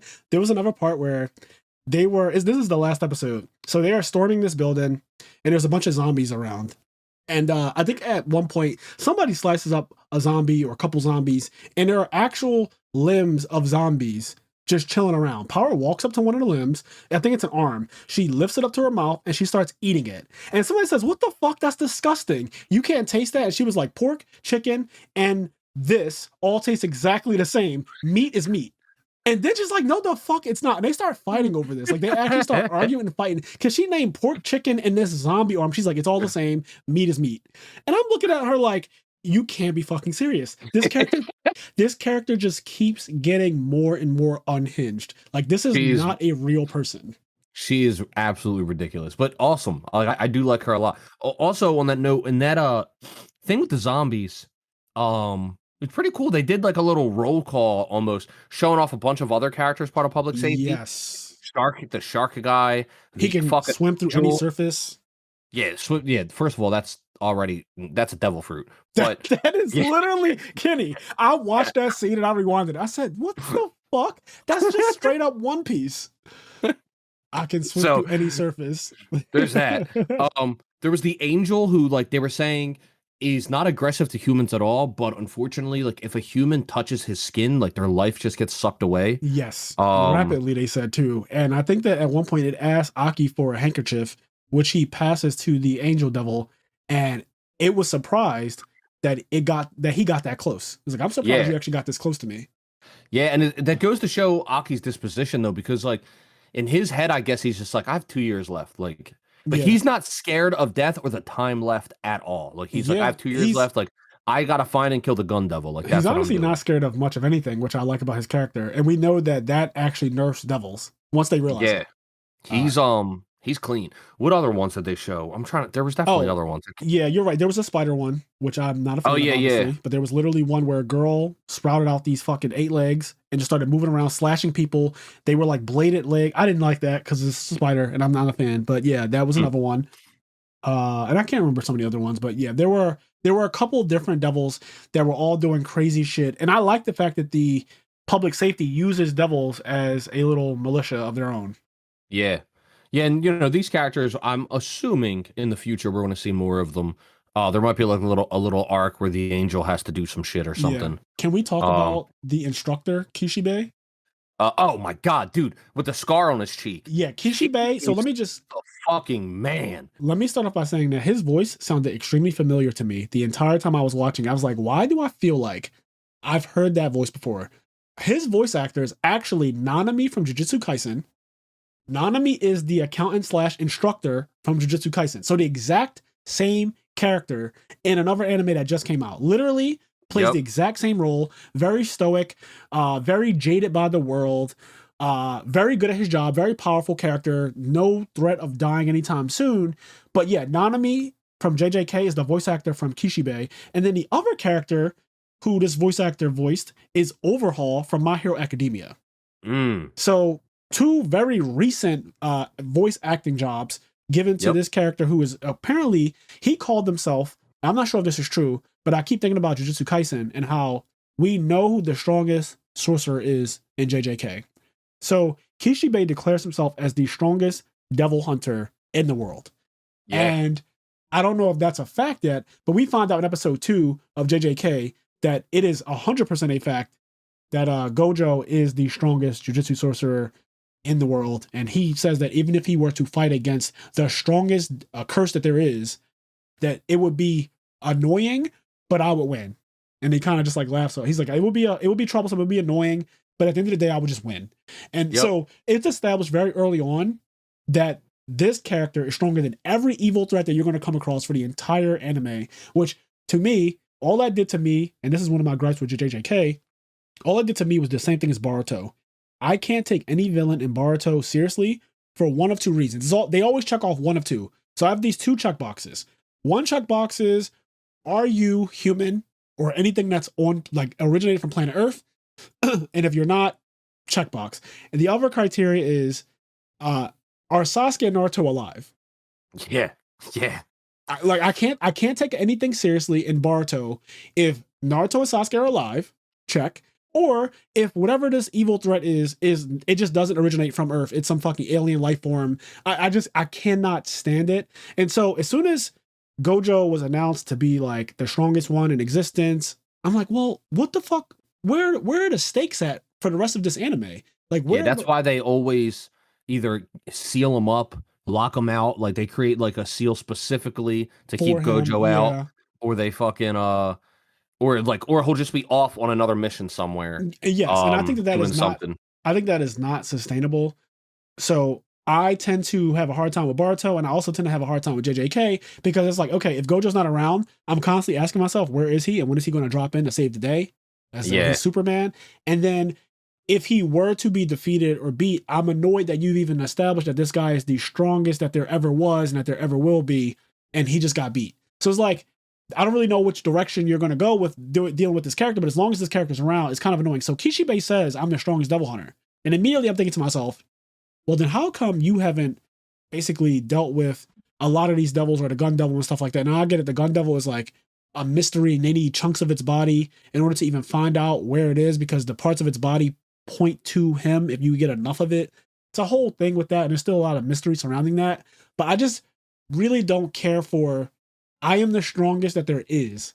That is such a strong thing to say in season 1 of anything. Like, and even in the beginning of Naruto, we hear about, you know, the Hokage. And it's like, oh, the Hokage is the strongest person in the village. But that doesn't mean that there isn't anyone else stronger than a Hokage in the world. Right? Yeah, like that, yeah. It's not the same thing as saying I'm the Hokage and say like you're the strongest in the village. Doesn't mean that you're the strongest in the entire like verse, right? Like in this entire verse, I am the strongest that there is. Like that's what Gojo represents for JJK. I don't know if Kishibe represents the same thing for Chainsaw Man, but I hope not.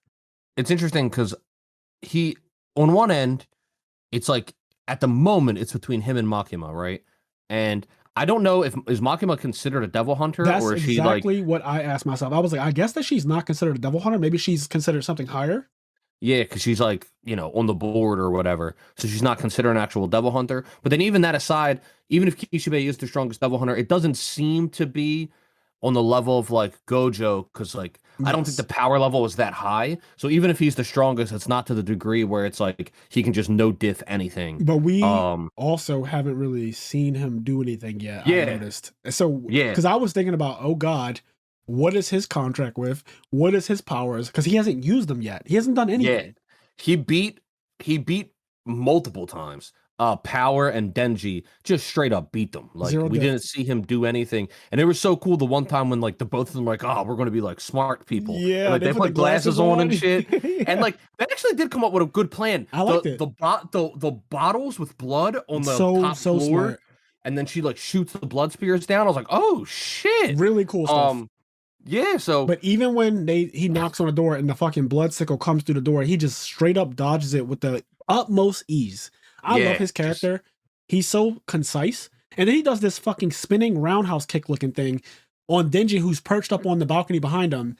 He's just too much. He's like way too, but I love it though. Like he's exactly what I like about shonen anime when you have this OP broken ass instructor teacher level character. I love those characters. I love Nanami.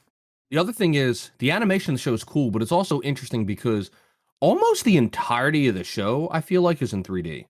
There are so many scenes that are in 3D, and like a lot of the fight scenes were in 3D. Like so much of the show's in 3D, which is interesting because they're able to mask it pretty good. Like it doesn't look super noticeable a lot of the times, but almost the entire show I feel like is in 3D. And one of the most obvious scenes of that is at the end of the episode where Himeno is like offering sex to Denji.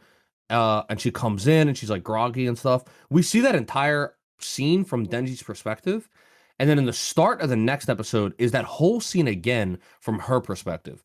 And first of all, you can tell it's in 3D, but even if you couldn't, because they do it really well, something that's interesting is like, that's something that would be annoying to do if you're an animator, completely reanimating the scene from a completely different perspective. Right. But if it's in 3D, that's just a process of positioning the camera in different places. You let the scene play out and the 3D models do what they're doing, and then you just position the camera in different places to get like this different effect. And that's something I just found really interesting that they kind of chose to do that. I don't know. It was just cool. I like the animation. I think that we haven't talked about it too much, but the animation for this show is perfectly fine for me. When the blood spears came down and he started like boxing, he's like, doo, doo, yes, he's like was so boxing cool. down the spears. I was like, what the fuck? Yeah, he hasn't used really much of anything besides fisticuffs and knives, but he's extremely powerful. You can tell. I also liked the introduction to him being their teacher. So Makima takes these two idiots to be trained, and he's standing at a gravesite. And he has his back turned the entire exchange, and he asks them 3 questions before he decides if he wants to train them. And I actually wrote them down. So the first thing he says is, "What did you feel when your coworkers died?" And they both say, "We didn't really feel anything. We didn't really care. Like, we're kind of indifferent." Then he says, "Do you want revenge?" And both of them are like, "No, not really. That's not really our thing." And then the third question was, "Are you loyal to humans or devils?"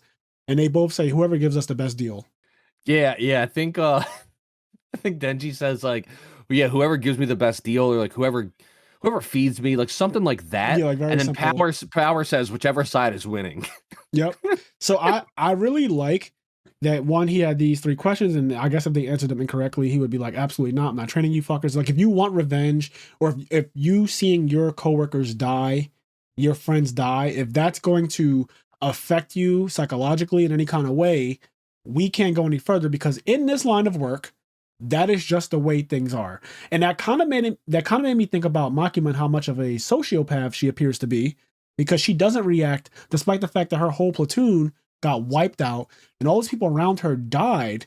She doesn't really react to it in any kind of way that's like super emotional. Although I will say, she got her lick back for sure. Yes, the fuck she did. She got her lick back for sure, but she didn't go about it in this super emotional, "I have to get revenge. I'm super highly, in tears right now," or anything like that. Whereas somebody like Kobeni, the nervous wreck, she literally, when she finds Akane and Katana Man, and they have Denji and they're trying to smuggle him away, she sees them and she runs at them full force with a knife.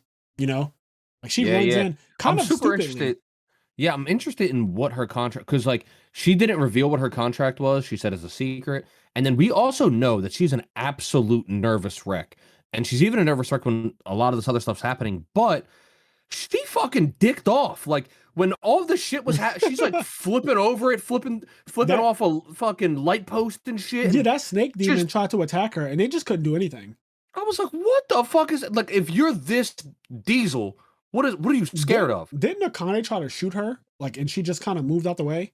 Yeah. Yeah, Like, she was dodging bullets and shit. I was like, what the fuck is happening? Yeah, I didn't know what her abilities were either, but they also showed how when her and the other guy, so the other guy ends up getting killed.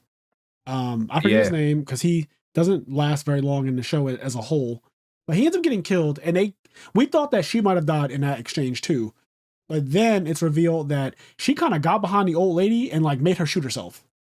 Mm-hmm. And this really quick maneuver that she did, she like made the woman fire the gun into her own from her chin up. And then at one point when she's doing all the crazy shit, at one point she says, "Damn it, I got too high." And I was like, what the fuck does that mean? Interesting. I don't know if I remember that because I watched this. It's been 2 months, 2 complete months have passed since the day I watched it, so I don't remember that fine detail. But yeah, that's interesting that she said I got too high.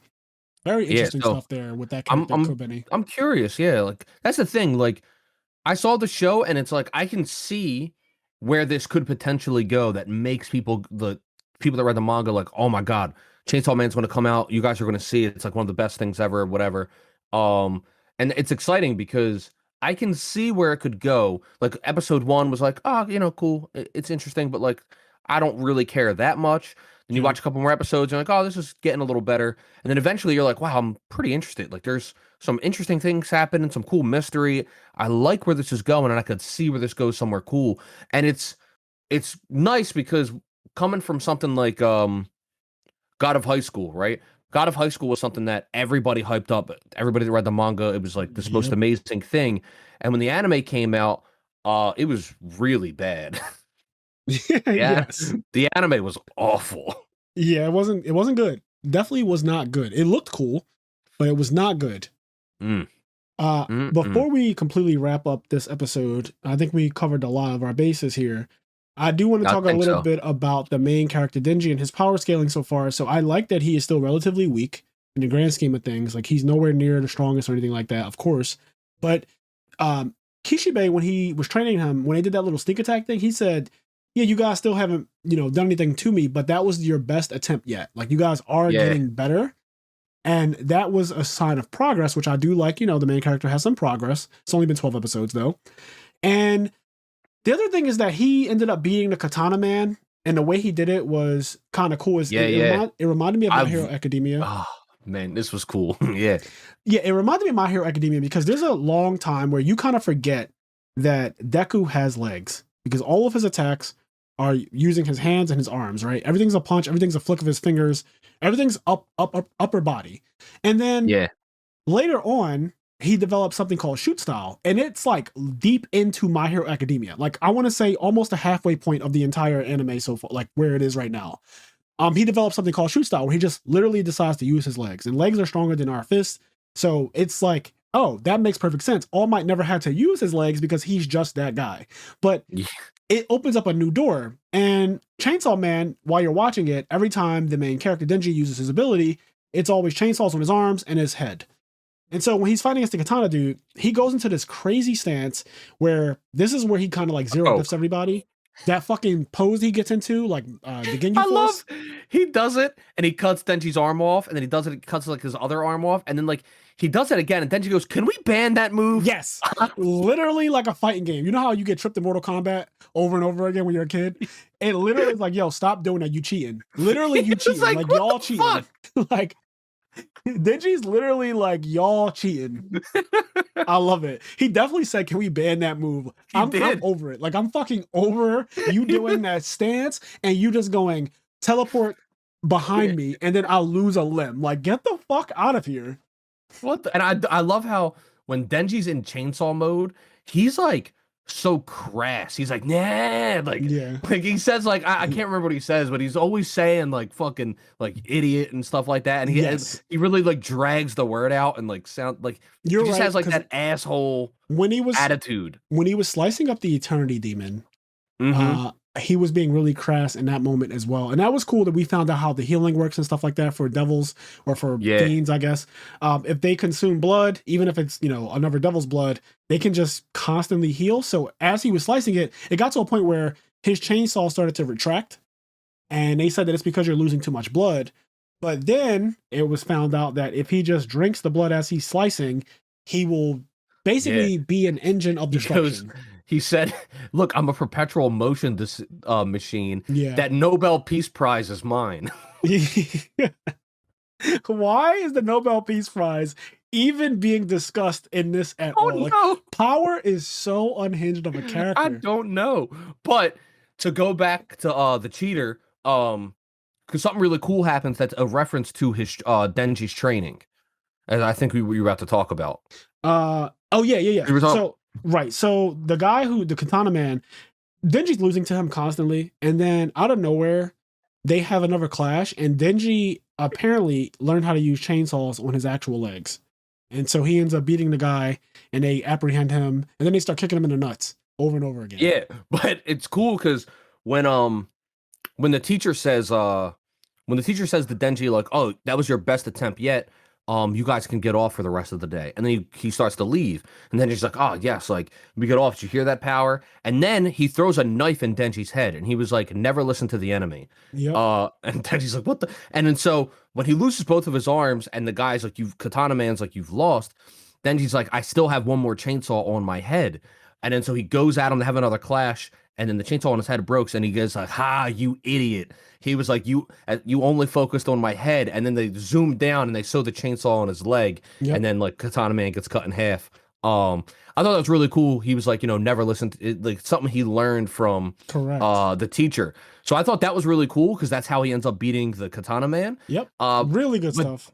And then, like you said, the kick it in the nuts thing, I legitimately, when he was sitting there and I saw Aki was there, part of me, like, I was like, are they going to kick him in the nuts? Like, I felt it coming. I was like, they're going to kick him in the nuts. Like, I got excited for it because when he said, he was like, when you fight a man, you kick him in the nuts. And I thought it was actually, like, really funny, but also kind of really sweet and, like, emotional almost, where he was like, we're going to kick him in the nuts so that, like, Himeno can hear him or whatever. And they're like, they're just like kicking him in the nuts. He's screaming, crying. And then like Aki's thinking like, "Himeno, like, I hope you can hear this. Like, we're recording a symphony for you." And it's just like them kicking this man in the fucking nuts. Only Chainsaw Man beating the shit out of him. Could have a scene where somebody get kicked in the nuts. We're rooting for it. Like we're actually completely rooting for this moment to I happen. was rooting, dude. It was awesome. I was like, hell, fucking kick that man in the nuts. Yeah, this was a really good first season. It definitely made both of us more interested in it, and I'm planning to continue it every season it airs until it gets, Yeah, for if sure. ever it gets bad, like I'll stop obviously then. But for now, this is just good to me, like actually good. I wouldn't even say it's just like mid or anything like that. I thought that it was just actually a good anime, and I just Yeah, never expected it to be as good as it was because Makima, Kishibe, Denji, like all of the characters in the show, Power being funny as she is, Aki's despair and like his sad yeah. life, everything about it, like the cigarette that says easy revenge on it, and then how he smoked that cigarette at the very end. I Hmm. like so many things about what Chainsaw Man has done with this first season, and I would highly recommend it to anyone. I mean, Yeah. if you made it this far into this episode, you're a Looney Tune for listening to something that you have no idea what the Some hell we're people, talking about. But some dude. I recently heard that there are people. I was reading like a random Reddit thread, and there was a whole discussion about this guy, and like other people in the comments were agreeing with him. He was saying that the way he reads books is he reads a chapter summary for every chapter before he reads it. Like, so he'll read a chapter summary for every interesting. chapter before reading the chapter, and it's just like, essentially spoils the book for himself in a way because like Yeah. he'll read everything that happens and then read the book, and it's like so. But anyway, some people like to listen to people talk about and like listen to all the spoilers and then go watch something, which is not my way of doing it, but you To know, each his own, right? more power to you, yeah. Yeah, more But power. on that note of Chainsaw Man, yeah, it's really interesting. It's really good. I enjoyed watching it. It got better with each episode, I'd say, and It got more really interesting did. with each episode. And I like the dynamics, the characters. Like I love that Aki is like not even that much older than Denji, and he's like kind of his dad, him and Power's dad. Like Power and Denji are just like bad little kids in his house. Oh my god, Um, I will be so fucking annoyed living with them. By the way, they're so annoyed. Did you see the mess that Denji made in his house with all the jam and shit all over the place? abs- absolute like oh my god, They're fucking menaces. They're just two yeah. fucking menaces. So really cool though. Like I'm definitely interested in the show. I'm excited for the next season. I'm also happy for the fans of the Chainsaw Man manga because like sometimes something you're really excited for gets adapted and it ends up like not being adapted well. Right. God of High School, for example. I didn't read all of it, but I read a lot, like the first 100 chapters of God of High School, Oh and damn. like and this is before the anime was even announced. Because I remember there was a fake anime opening that was made that was amazing for God of High School years ago, and I was like, man, I was like, they need to make an anime for this because this shit is fucking clean. And I read like the first 100 chapters, and I enjoyed it. Like it was cool. Um, and then when the anime came out, I was like, this is fucking horrible. Like I couldn't believe how bad they did the anime. So it was really disappointing. I wasn't as invested because I'm not a gigantic God of High School fan, Yeah. So it but I wasn't the biggest enjoyed loss. I enjoyed what I read. And when I watched the anime, I was very disappointed. So I can only imagine for the people that were like the super fans of it. Yeah, it does suck, but at least this was good. So, all right, we're wrapping this one up. Before we get out of here, I want to give a shout out to everyone on our Patreon. Thank you so much for supporting the I'm Nerd podcast. It is the beginning of a new month. The Patreon exclusive episode for the month of February was released yesterday, and it's on our Patreon. And then we are now in the month of March. So, a lot of people will start getting a new charge for this month. I hope you've been enjoying the content. I've been putting a lot of stuff Holy on shit, it is Patreon. March 1st. Yes, it I is didn't March even realize it 1st. was March 1st. Yep. And so now a lot of content going out on YouTube still, a lot of content going out on Patreon. There's tons of exclusive stuff that is literally nowhere else except Patreon, including full-length video versions of the podcast. So if you're interested in that type of thing, please check it out. I also edited one of our Patreon tiers, the $20 tier. I changed it to where I didn't change it in a bad way. I added something to it. I added that you can now submit a dueling book replay of a best 2 out of 3 match, and I will review it and do a YouTube video on it. Kind of like what DB Grinder does for his channel. I'll do the exact same thing. It has to be Edison format because it's the only format that I actually play. So if, do not send me something for modern, obviously, because I really would not be the guy to go to for that. But if it's an Edison format replay and you're wondering what I would have done or what you could have done differently to improve your game, I'm willing to, for sure, do an entire analysis video and post it on YouTube and everything, going over your replay. And it's kind of what I do naturally with my friends.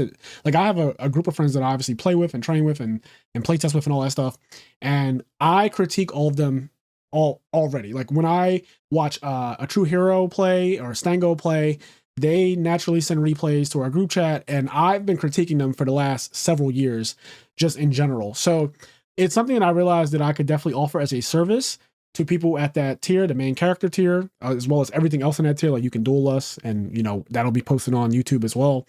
Shadow Game is a cult, but yeah, if you're interested in that, that makes that tier. There's even more value now in the main character tier. So something I just thought about after yesterday. I was in the Edison Format Discord, and I believe I think I was talking to Kurina about how she lost in top 8 of Deck Devastators 3 recently. And it's so interesting to me because I was asking, like, you lost to the Dragon deck, which I think the Dragon deck is actually a good matchup for Frog. Like, I think Frogs want to play against Trap Dragons because I just think that Trap Dragons are slower than Dragon Turbo, which is a bad matchup if you're playing Frogs. But Trap Dragons is a much slower deck. It plays like DD War Lady and stuff like that, and Deep Prisons and Bottomless. Cards that I don't think are good against Frogs, really. And so I was like, how did you lose? And the answer was kind of like, I don't think I could have really done much. Like I just got blown out. I'm not familiar with the matchup. So I said, hey, what about the replay? Can I see the replay? And then I ended up getting a hold of the replay, and someone else in the Discord named Dimitri, he reviewed it and said, you could have for sure won this game. You missed lethal right here. So that just like sparked the idea in my head. Like right from that, I thought about, oh shit. This person, it's been 3 or 4 weeks now since Deck Devastators 3. And this person had no idea that they lost a game that they could have won. Now, I'm not perfect, so I've definitely lost games that I could have won for sure. That's not the point. Everyone does, yeah. Yeah, we're all human. But the idea that it has been this long, and up until just today, this just happened on March 1st, 2023. Up until today, Kurina had no idea that they could have won the game if they had done one thing differently. And so that gave me the idea, like, well, holy shit. And she was like, oh, I'm really glad that we had this conversation. And like, now I know that I could have done something better. I was beating myself up over losing and all this other stuff. And now, like you could have done something differently. So that sparked the idea. And I wanted to offer that as a service to you guys. It's really long-winded because that's just how I am. But yeah, if you're interested in that, something I could totally do at the main character tier. So if you're interested in that too, let me know. Anyway, I'm going to give a shout out to the first several of our patrons, and Kenny's going to do the last 2.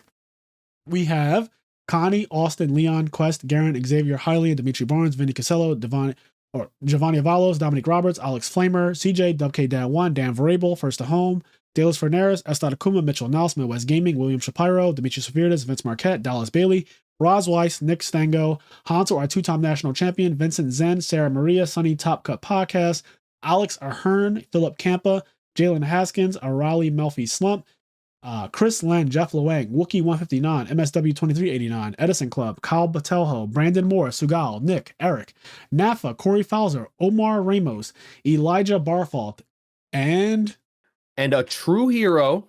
Yep. And then finally, the newest patron, Tyler Tadeo. Thank you guys so much for your support. We really appreciate it, and it really does go a long way.